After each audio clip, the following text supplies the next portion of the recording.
Bonjour, je ne sais pas si cela fonctionne.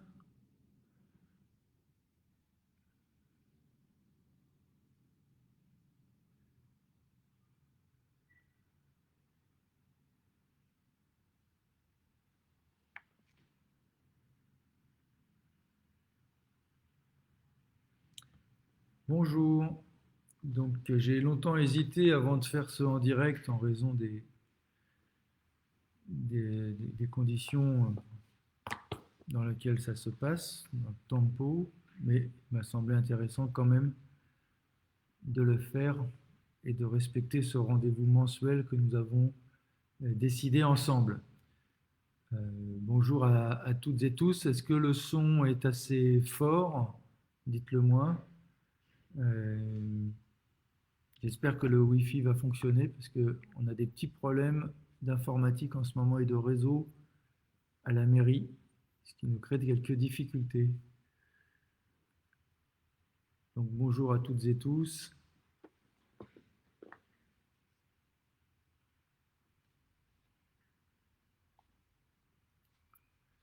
Il est 12h02. Je vous vois arriver les unes et les uns après les autres.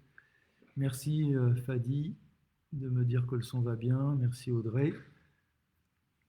Donc avec un peu de chance, ça va fonctionner.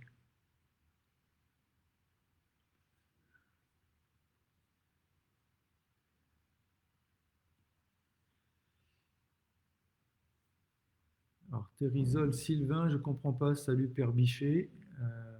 Mais bon, c'est sûrement une private joke, comme on dit.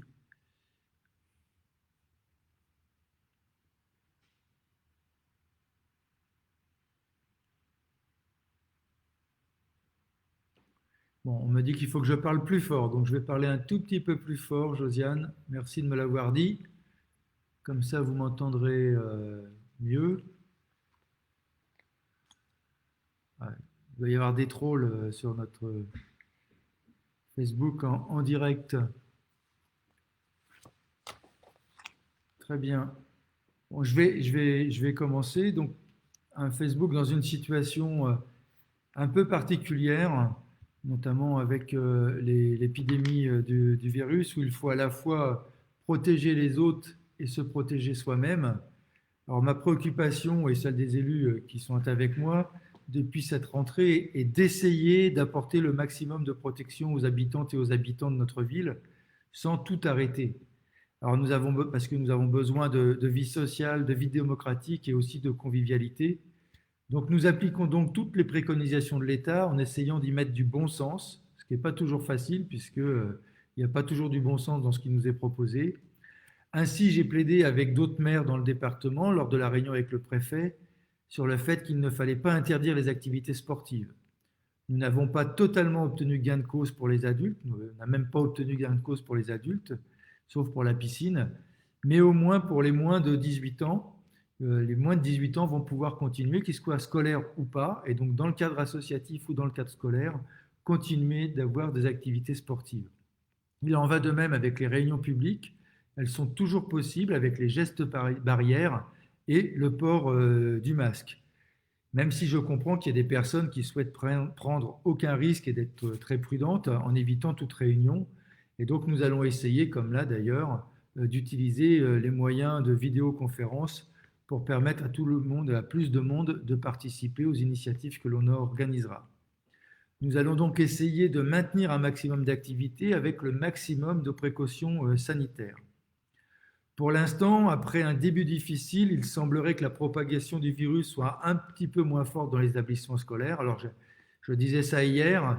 Ce matin, j'ai appris que nous avons des équipes du personnel communal dans une école Langevin, notamment à la restauration, qui a été touchée. Donc, je fais étudier par les services municipaux le fait qu'on livre des repas froids, puisqu'on n'a pas assez de personnel pour remplacer. J'espère que ce sera possible pour éviter d'annuler la restauration scolaire je pense aux parents, ce serait plus confortable. Donc si ça nous est possible, on va essayer de le faire. Je vais avoir la réponse prochainement. Pour l'instant, après un début difficile, il semblerait on a quand même eu des écoles entières fermées, des classes, et on n'a plus rien eu de fermé dans la dernière période, à part là ce que je viens de vous dire sur l'école Langevin et on avait une petite section en crèche qui a été touchée récemment. Par contre, les éléments à ma disposition montrent une montée du nombre de personnes qui consultent pour le Covid. C'est pourquoi je dénonce deux choses et que j'agis pour trouver une solution. Je continue de dénoncer le fait que les maires ne soient pas informés de l'évolution du nombre de personnes testées positives dans leur ville, ce qui nous permettrait, si on était informés, de prendre des mesures localisées d'isolement des personnes, de soutien à ces personnes et à l'environnement. J'ai donc redemandé à monsieur le préfet, au directeur de l'ARS, de la PHP, c'est-à-dire les hôpitaux de Paris, l'ARS, c'est l'Agence régionale de santé, et à la sécurité sociale, qui ne m'ont toujours pas répondu. J'ai réinsisté par un deuxième courrier pour qu'ils m'organisent cette réunion. Et la deuxième chose qui n'est pas normale, c'est que l'État fait beaucoup de communication sur les tests massifs, mais est incapable d'assurer l'approvisionnement en réactifs, puisque le laboratoire bioclinique qui est à Gennevilliers n'a plus de réactifs depuis plusieurs jours et donc ne peut plus faire de tests. Donc ce n'est pas une bonne façon de traiter l'épidémie. Par ailleurs, en plus, la gestion de la pénurie a fait que les résultats des tests, on les ait trop tard, puisque l'ARS a demandé aux laboratoires de faire rapidement pour ceux qui sont testés avec des symptômes de Covid, moins rapidement pour les gens en contact, et puis très longtemps après pour les personnes qui viennent se faire tester pour savoir s'ils sont porteurs ou pas. Donc parfois c'est même ridicule puisqu'on a les résultats après 8 jours. Donc là, pareil, j'ai réécrit à l'Agence régionale de santé et en préfecture pour alerter sur ces difficultés. Je rappelle, enfin, pour en finir avec cet épisode, sur cette question de l'épisode sanitaire, que nous mettons toujours des masques gratuitement à disposition, à votre disposition, et qui peuvent être retirés en mairie ou dans les centres sociaux, des masques en tissu lavable d'une assez bonne qualité, me semble-t-il, quand je compare avec ce qui peut être fait dans d'autres collectivités. Enfin, je voudrais faire un point sur la question des rats, puisque j'avais été pas mal sollicité sur cet aspect-là. Nous avons lancé une campagne à grande échelle depuis plusieurs semaines sur le quartier des Agnettes et notamment Libération, qui comprend le débarras des caves et la mise au rebut des encombrants pour en servir de niche pour les nuisibles. Nous allons le faire dans plusieurs quartiers de la ville. La situation s'est légèrement améliorée. Je pense qu'il faut qu'on continue aussi en sensibilisant les habitants sur le jet de détritus sur la voie publique, parce que s'il y a des rats en surface, c'est parce qu'ils trouvent le moyen de se nourrir, et c'est ça qui crée aussi le problème. Et donc, pour sa part, la mairie réalise des campagnes préventives de dératisation des bâtiments communaux 3 fois par an et intervient aussi sur les espaces verts. Et là, nous allons travailler dans la prochaine période à coordonner notre action, puisque l'EPT, c'est-à-dire l'établissement public territorial, c'est le territoire, c'est ce qui réunit les 7 villes qui composent notre territoire, Gennevilliers, Asnières, Villeneuve, Clichy, Bois-Colombes, et Argenteuil, va engager une campagne de dératisation à partir du 12 octobre sur tout ce qui est réseau d'assainissement.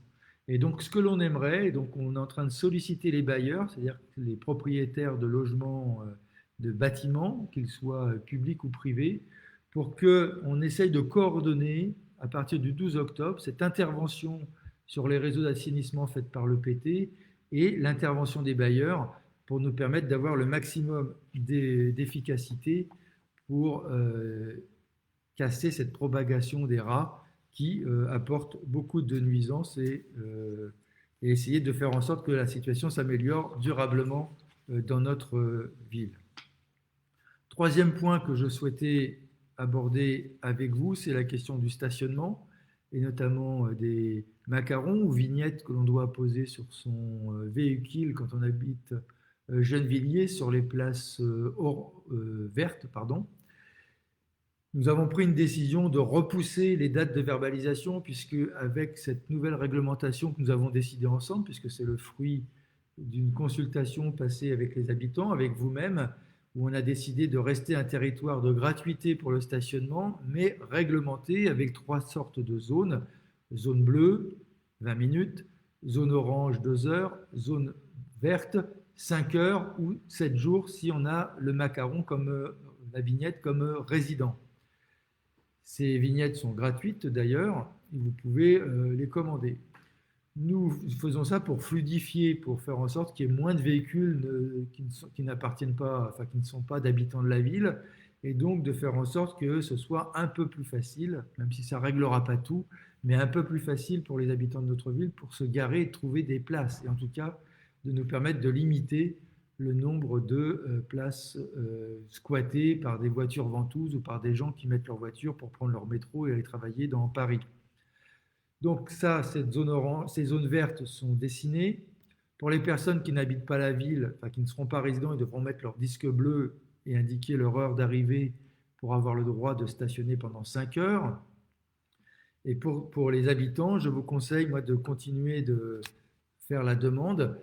On a pour l'instant 6500 vignettes qui ont été délivrées et qui sont donc arrivées à votre domicile. Nous savons que nous avons eu aussi des vignettes délivrées avec erreur et donc qui sont en train de se corriger et qui vont être renvoyées. Vous êtes renvoyés. Et donc nous avons repoussé, puisque l'idée c'est pas de faire des amendes pour faire des amendes, mais c'est d'arriver à avoir un système qui fonctionne.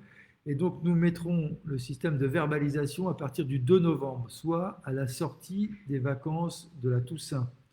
Cela pour vous permettre à celles et ceux qui n'ont pas encore commandé leur vignette et celles et ceux qui ont eu une vignette par erreur de ne pas être verbalisés bêtement parce que même s'ils ont fait la démarche, il y a eu une erreur, ce n'est pas de leur faute.